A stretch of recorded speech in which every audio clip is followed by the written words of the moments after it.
The purple stripe on Marcus's tunic was barely visible, just a thin line of dye that cost more than most slaves earned in a lifetime. Yet this single thread would seal his fate in ways no iron shackle ever could. In the bustling streets of first-century Rome, clothing wasn't merely protection from the elements, it was a sophisticated system of social identification that could determine whether someone lived or died. The Roman Empire, with its population of nearly 60 million people, operated on a hierarchy so rigid that even the fabric on one's back carried the weight of law. The morning light filtered through the narrow windows of the Subura district, where the city's poorest citizens crowded into multi-story insulae. Here, among the merchants, laborers and freedmen, lived Marcus, a house slave who had committed what Romans considered an unforgivable transgression. He had worn the clothing of his social superior. Roman society functioned on what historians call the visibility principle, the idea that social status must be immediately recognizable. This wasn't mere vanity. It was a matter of imperial survival. With millions of slaves throughout the empire, some estimates suggest they comprise 30% of the population in urban areas, the Romans understood that visual distinction was their first line of defense against social chaos. The tunic Marcus wore that fatal morning represented more than fabric and thread.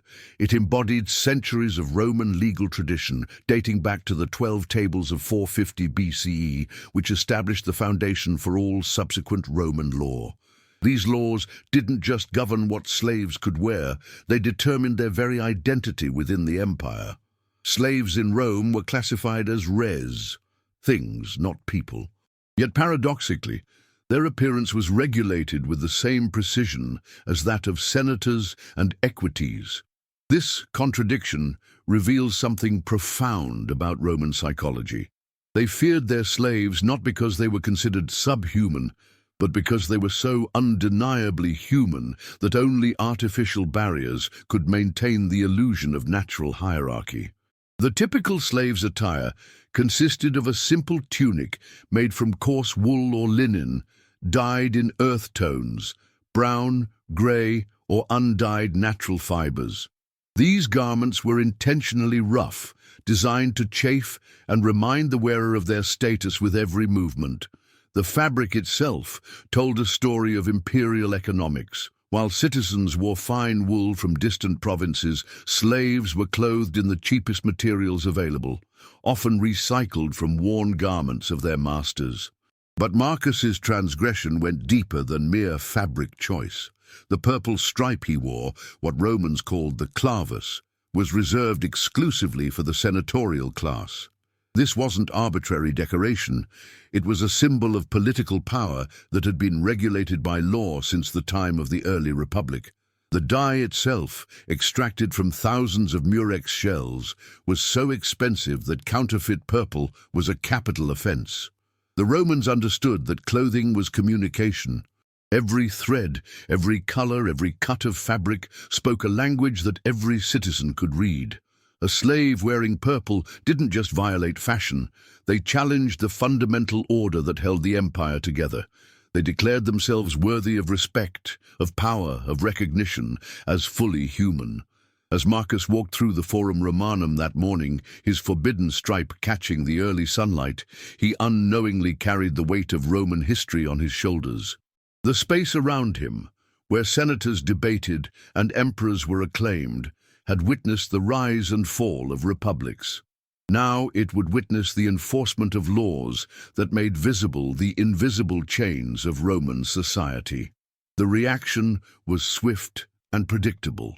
Within hours, Marcus would face a punishment that revealed the true nature of Roman civilization, a system that prized order above all else, even humanity itself.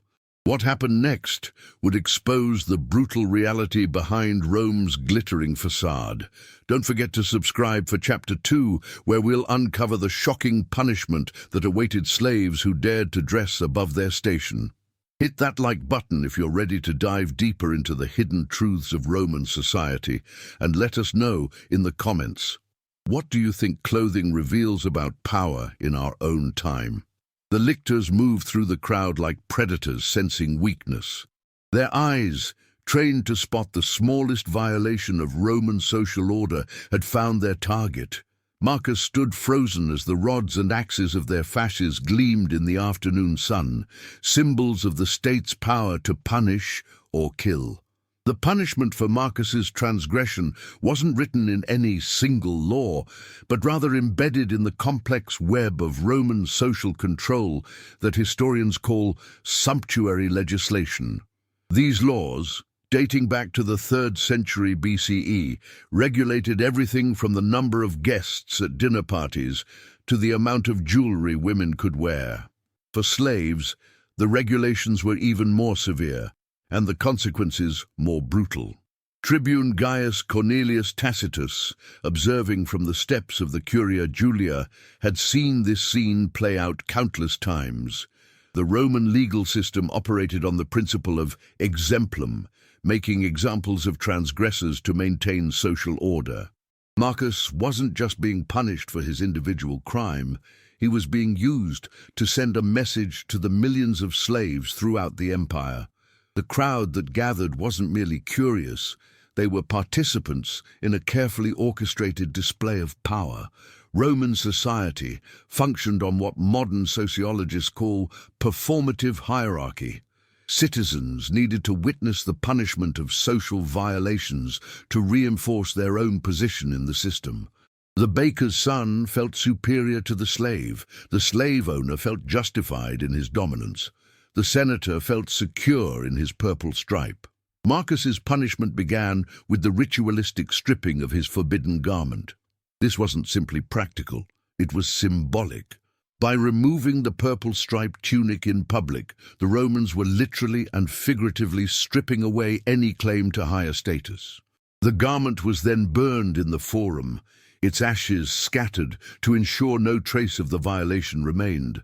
But the Romans understood that physical punishment alone wasn't enough. The psychological dimension of the penalty was equally important. Marcus was forced to wear a special tunic marked with the letter F for fugitivus, not because he had run away, but because he had attempted to escape his social position. This marking served as a permanent reminder to all who saw him that he had transgressed the natural order. The flogging that followed was conducted according to strict protocol. Roman law specified that slaves could receive up to 40 lashes for serious offenses, administered with a flagellum, a whip designed to inflict maximum pain without causing death. The number of lashes wasn't arbitrary. It was calculated to ensure survival while providing a deterrent effect that would last a lifetime. What makes Marcus's story particularly revealing is how it illustrates the Roman obsession with visual control. The empire's survival depended on maintaining clear distinctions between social classes, and clothing was the most immediate and visible marker of those distinctions. A slave in purple represented something far more dangerous than individual rebellion. It suggested that the entire system of social hierarchy was artificial and therefore changeable. The psychological impact extended beyond the immediate victim. Every slave who witnessed Marcus's punishment received a visceral reminder of their place in the social order. The message was clear. Your humanity is conditional, your dignity is borrowed, and your life exists at the pleasure of your superiors. Yet the Romans' very need to regulate slave clothing so strictly reveals their deep anxiety about the system they had created. If the hierarchy were truly natural, why would such elaborate enforcement mechanisms be necessary? The answer lies in the fundamental contradiction of Roman slavery. They had enslaved people who were obviously intelligent, capable, and human, then created an elaborate fiction to justify their treatment. The afternoon sun cast long shadows across the forum as Marcus was led away to face the remainder of his punishment. The crowd began to disperse, but the lesson lingered. In the Roman world, clothing wasn't just about appearance. It was about survival, identity, and the maintenance of a social order that required constant vigilance to sustain. The purple stripe that had seemed so insignificant that morning had revealed itself as a thread that, when pulled, could unravel the entire fabric of Roman society. The empire's response was swift, brutal, and designed to ensure that no slave would ever again forget their place in the rigid hierarchy that held the ancient world together. Marcus's story isn't over yet. In our final chapter, we'll reveal the shocking aftermath of his punishment and uncover how this single incident helped shape Roman law for centuries to come. Make sure you're subscribed so you don't miss the dramatic conclusion. Drop a like if this historical deep dive is opening your eyes to the hidden mechanisms of ancient power, and tell us in the comments, how do you think clothing continues to signal social status in today's world? 6 months after Marcus's public flogging, Emperor Trajan stood before the Senate holding a scroll that would change the fate of millions. The document in his hands contained new regulations about slave clothing, laws directly inspired by the incident that had shaken the very foundations of Roman social order. The aftermath of Marcus's punishment revealed something the Romans hadn't anticipated. The incident had created more problems than it solved. Word of the purple stripe scandal spread throughout the empire's vast network of roads and trade routes, reaching slave populations from Britain to Egypt. Rather than deterring future violations, the brutal punishment had sparked what historians now recognize as the first empire-wide discussion about the arbitrariness of social hierarchy. Tribune Tacitus, now promoted to the emperor's inner circle, had been tasked with investigating the broader implications of the incident. His report, preserved in fragments discovered in the 20th century, reveals the Romans' growing concern about what they called vestimentum rebellio, clothing rebellion. Slaves throughout the empire were beginning to question why fabric and dye should determine their worth as human beings. The emperor's response was characteristically Roman. If the existing laws weren't sufficient, create new ones. The Lex Vestimenti Servorum, enacted in 103 CE, became the most comprehensive clothing regulation in ancient history. The law didn't just prohibit certain garments, it created an entire classification system based on the principle that visual identification was essential to imperial security. Under the new law, slaves were required to wear specific identifying markers at all times. These included a leather collar inscribed with their owner's name and address, similar to a modern dog tag, a standardized tunic cut that was intentionally unflattering and uncomfortable, and specific color restrictions that varied by region to prevent slaves from blending in when they traveled. But the most revolutionary aspect of the law was its psychological component. Roman legal scholars had realized that physical punishment alone wasn't enough to maintain social order. They needed to reshape how slaves thought about themselves. The new regulations included mandatory status education, where slaves were regularly reminded of their place in the social hierarchy through ritualistic clothing ceremonies. Marcus himself became an unwitting symbol of this new system.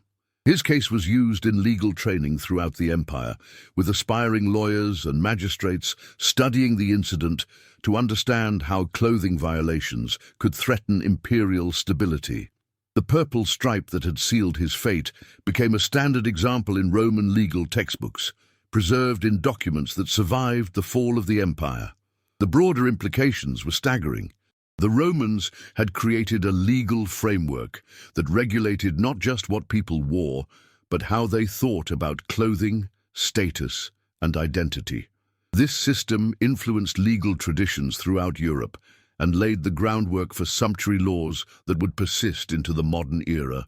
Yet the law's very existence revealed the inherent instability of the Roman system.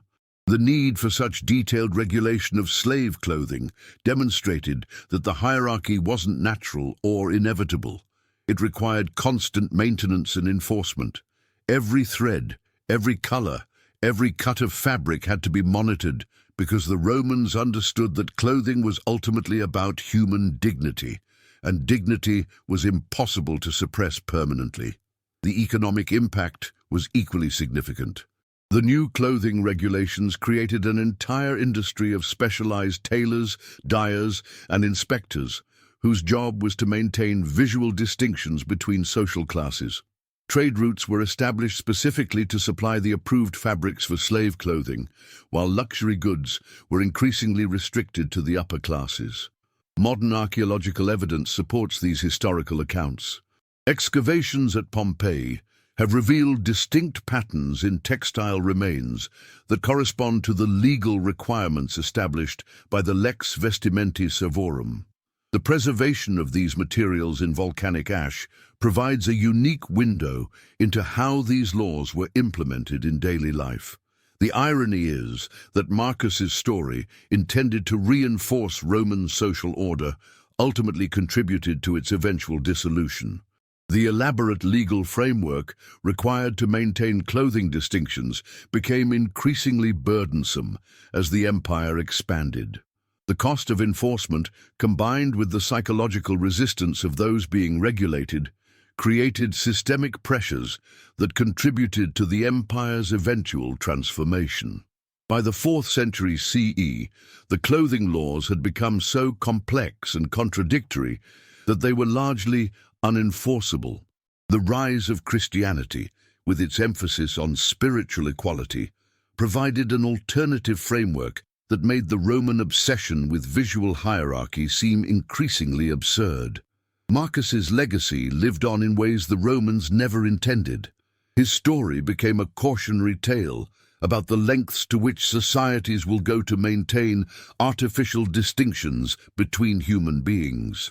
The purple stripe that had seemed so dangerous to Roman stability became a symbol of the fundamental human desire for dignity and recognition. The thread that connected Marcus to emperors and senators wasn't made of silk or wool. It was woven from the shared humanity that no law could ultimately suppress. In trying to control how slaves dressed, the Romans had inadvertently revealed the arbitrary nature of their entire social system. The echoes of Marcus's story continue to resonate today, reminding us that clothing has always been about more than fashion. It's about power, identity, and the ongoing struggle for human dignity. Thanks for joining us on this journey through Roman history. If this series has changed how you think about clothing and social status, make sure to subscribe for more hidden stories from the ancient world. Hit that like button if you're ready to question the assumptions we make about hierarchy and power in our own time, and let us know in the comments. What modern clothing rules might future historians find as strange as Roman slave regulations? Your engagement helps us continue bringing these forgotten stories to light.